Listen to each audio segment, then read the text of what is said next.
அனைவருக்கும் வணக்கம். ஒரு பட்டு சாரியில் பாம்பாம் டிசைன் நம்ம தைச்சிட்ருக்கோங்க.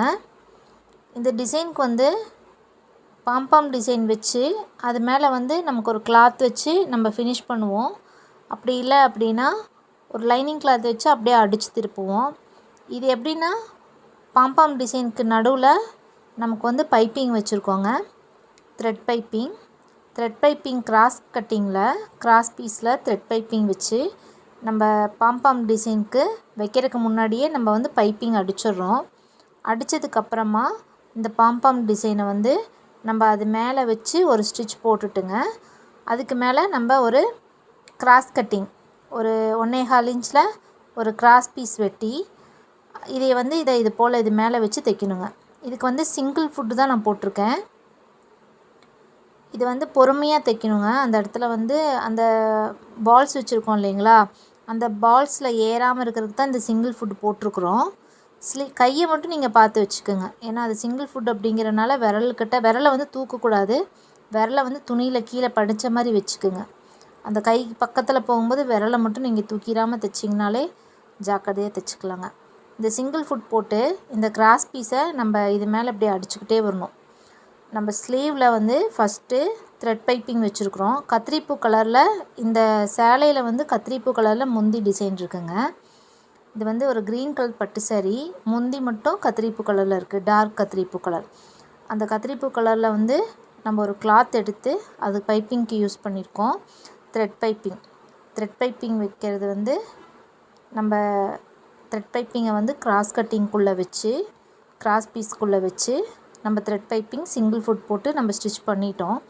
பண்ணினதுக்கப்புறமா இந்த பால்ஸை அதுக்கு மேலே வச்சுட்டு அதுக்கு மேலே இந்த கிராஸ் பீஸ் கொடுத்துருக்கோங்க. இது லைனிங் கிளாத்தை வந்து ஒரு 1.25 இன்ச்சில் கிராஸ் கட்டிங் வெட்டி ஸ்லீவில் வந்து இது போல் இப்போ நம்ம கழுத்துக்கு ரவுண்ட் கழுத்துக்கெல்லாம் அடிப்போம் இல்லைங்களா, அது மாதிரியே அடிச்சுக்கலாம். ஸ்ட்ரைட் பீஸ் வைக்கலாம். கிராஸ் பீஸ் வச்சோம்னா இன்னும் நமக்கு கொஞ்சம் ஃபினிஷிங் நல்லாயிருக்கும். அதனால் நான் கிராஸ் பீஸ் தான் வச்சுருக்கேங்க. இப்போ நம்ம ஹெம்மிங் அடிக்கிற மாதிரியே மடித்து தைச்சிக்கலாம். மடித்து தைச்சிட்டு அதை அப்படியே உள்ளுக்குள்ளே திருப்பி இன்னொரு மடித்து ஒரு தையல் போட்டுட்டோம் அப்படின்னா ஃபினிஷிங் ஆயிருங்க. இது வந்து நம்ம லைனிங் கிளாத்தையும் மேலே வச்சு அடித்து அப்படியே உள்ளே திருப்பலாம். ஆனால் இது ஒரு கிராஸ் பீஸ் அப்படிங்கிறது வந்து நம்ம ஒரு ஸ்ட்ரென்த்தாக இருக்கும். அது கொடுத்தோம் அப்படின்னா அந்த இடத்துல வந்து நமக்கு அது கொஞ்சம் நல்லா இருக்குங்க. ஃபினிஷிங் போட போட அது நல்லா உழைக்கும். துணியும் வந்து நமக்கு அந்த இடத்துல எந்த ஒரு ஃபேடும் ஆகாது, நல்லாயிருக்கும். அடித்து திருப்புறது அப்படிங்கிறது கொஞ்சம் ஈஸியான வேலை தான். இது போல் தைச்சோம்னா நமக்கு வந்து ப்ளவுஸ் நல்லா உழைக்கும், ரொம்ப நாளைக்கு இருக்கும். இந்த பாம்பாம் டிசைனில் கழண்டு வராமல் ஏதோ ஒரு அந்த இடத்துல ஒரு கேன்வாஸ் கொடுத்த மாதிரி நல்லா ஸ்டிப்பாக இருக்குங்க. இப்போ இதுக்கு மேலே ஒரு தையல் போட்டுக்கலாங்க. நம்ம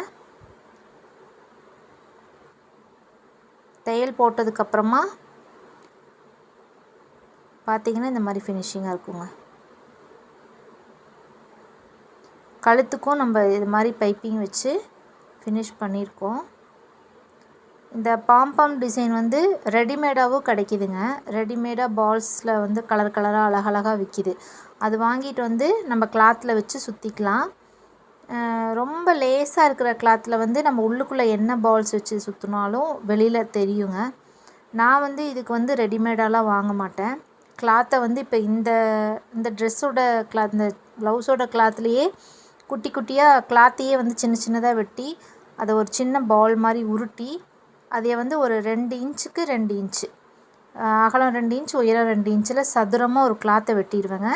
வெட்டி அந்த பால் மாதிரி பண்ணினதை கையிலேயே திரித்து பண்ணினதை அதுக்குள்ளே வச்சு நல்லா சுற்றி பால் மாதிரி பண்ணிவிட்டு நல்லா பூ கட்டுற மாதிரி கட்டிடுறதுங்க. நல்லா கட்டிட்டு இந்த பாலை ரெடி பண்ணி வச்சுக்குவேன். ஃபஸ்ட்டு எவ்வளோ இருக்குது அப்படிங்கிறத ஆவரேஜாக எண்ணிக்கணும். சப்போஸ் துணி வந்து பத்தாமல் இருக்குது அப்படின்னா நம்ம பால் கம்மியாக வச்சிட்டோம் அப்படின்னா கழுத்துக்கு மட்டுமே வந்துடும், கைக்கு வராதுங்க. ஏன்னா இதில் அது மாதிரி தான் ஆச்சு. துணி வந்து சுத்தமாக கரெக்டாக இருந்துச்சு. அதுக்கு மேலே வந்து ஒரு பால் கூட நம்ம பண்ண முடியாதுங்கிற மாதிரி ஒரு நிலமை. அதனால் ஃபஸ்ட்டு எண்ணிட்டு ஸ்லீவுக்கு வந்து இந்த கைக்கு 5 அந்த கைக்கு 5ன்னு சொல்லி 10 பால் எடுத்து நான் தனியாக வச்சுட்டேன். மீதி இருக்கிறத எண்ணி கழுத்தோடைய அந்த ரவுண்டு கழுத்து பேக்கில் வந்து பார்த்திங்கன்னா ஃபுல்லாக வச்சுட்டு நம்ம ரைட் சைடில் ஃப்ரண்ட்லேயும் வச்சுருக்கேங்க. அப்போ வந்து என்ன பண்ணணும் அப்படின்னா, அது எல்லாமே வந்து எவ்வளவு இருக்குது, இன்ச்சஸ் எவ்வளோ இருக்குதுன்னு சொல்லி ஆவரேஜ் பண்ணி அதை வச்சனால ஒரு இடத்துல சின்னதாகவும் ஒரு இடத்துல பெருசாகவும் வராமல் நல்லா நீட்டாக வந்துருச்சுங்க.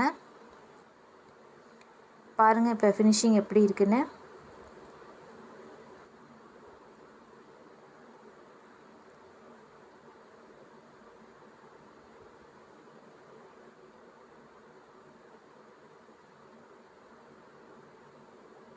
தேங்க்யூ.